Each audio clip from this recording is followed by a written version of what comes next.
Tingnan mo yung sea bream, ang laki oh. Ah, this one is almost what?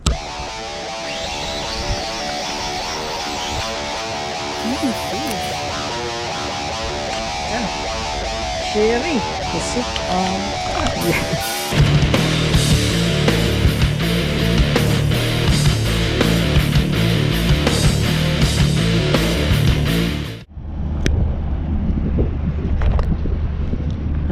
So andito ako sa sa may Lusail. Tinry ko yung spot ni Rosmac PH Angler. So kanina pagpasok ko may nakita akong security doon. Tapos nakakapagtataka, may nakita akong isang nagpi-fishing na babae. Ganitong oras. Mukhang taga rito lang din siya, nag-iisa lang, pero kakilala niya yung security dito. Sabi niya okay lang naman basta wag ka lang pahalata. So ayun. So try nating mag-cast. Isang rad lang lalabas lang muna natin, baka sitahin tayo. Set up muna tayo.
Kakawala tayo ng Shaham na good size.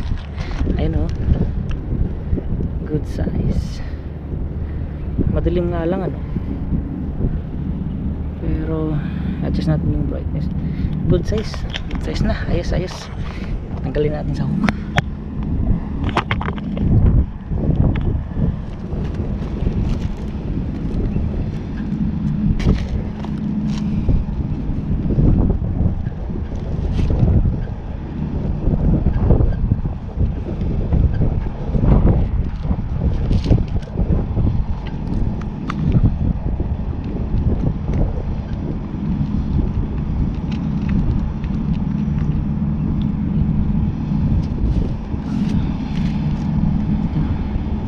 Good size na siya malaki. Hindi na pwede. Yes.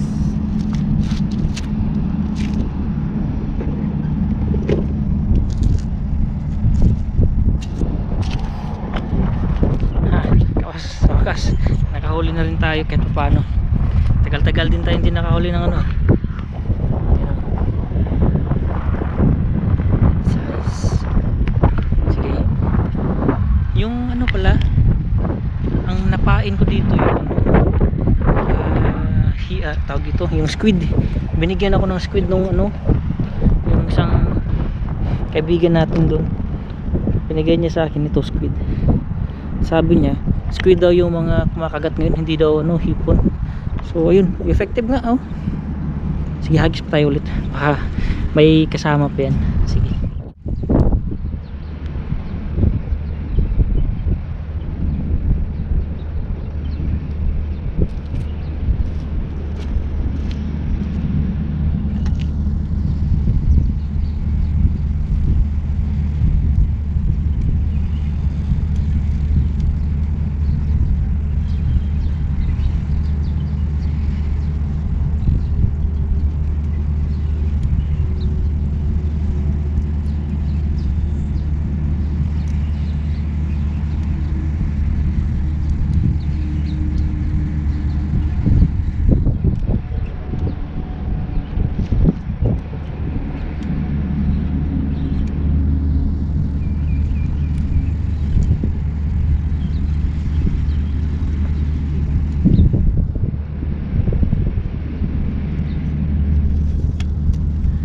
Walang yan.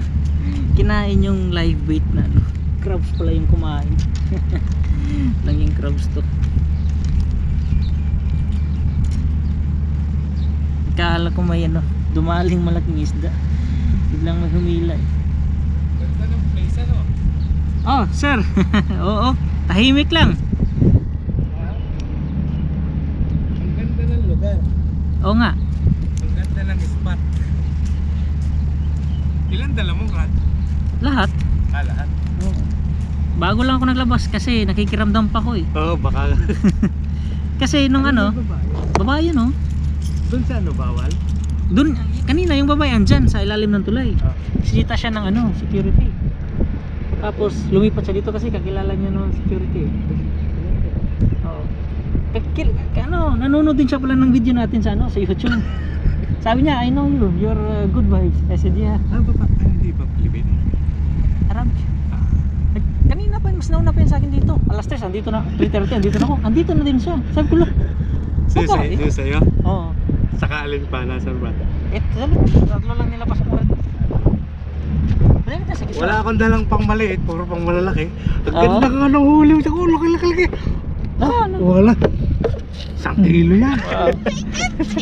Yee! Very nice fish. One of our My friends. husband, he's like, he didn't want me to come tonight because it's windy. Yeah. No, I need to go. Sorry.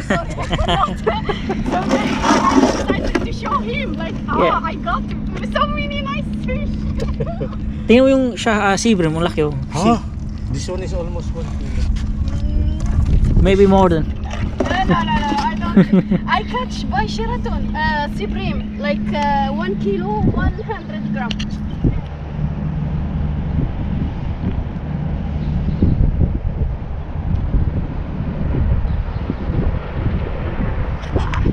Ayun. Update tayo. Silipin mo natin yung mga nadali natin. Mga ano, may 2 crabs na ako. 2 crabs tsaka isang shaham. Sumunod din pala sa akin si ano, si Kuya Rolly. Doon nagjijig. Daming crabs kanina. Pag hinila mo na sa malapit, bumibitaw. Walang yung mga crabs to. Ayun na. So nagbait and wait na lang ako. Wala namang madali sa jig tsaka sa lure. Kakapagod maghagis eh. Dito tayo sa bait and wait. Sigurado sure ball. Walang zero. So sa Lusail para lang yung ano, yung spot ni Rosmac PH Angler. Sir, ayos pala yung spot mo dito. Tahimik lang, walang masyadong tao. Tapos may mga isda din. Nga lang yung security dito medyo mahigpit. Pero pag malayo ka naman sa may CCTV, ayos lang. Pwede naman daw sabi niya. So shoutout pala kay Mr. Rosmac PH Angler. Tatag natin yung ano niya, yung channel niya dito sa screen. Like nyo na din and subscribe nyo. Si Rosmac PH Angler. So ayun, abang-abang lang tayo mamaya. And si Kuya Rolly oh, nag bait and wait tsaka nagjijig. Silipin natin si ano, Kuya Rolly. Sir, may kagat na ba? Wala pa. Malamig pa nga oh. So, ayun. update mamaya pag pag may dumali na naman.